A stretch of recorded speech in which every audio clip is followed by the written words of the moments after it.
Hi, welcome to Syntax Error by Pratiksha Jain. In this video we'll see how to connect to localhost and create a database using Xampp server. For this you'll need to download Xampp. All you need to do is go to the browser and download Xampp server.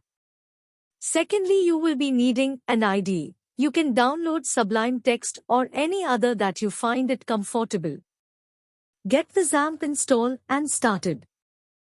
Let us install Xampp. Just follow the steps on screen.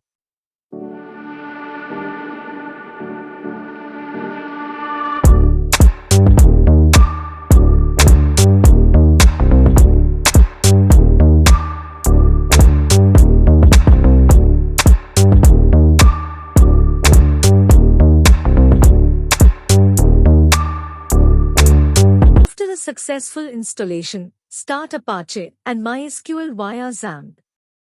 MySQL is the database that we can take in use.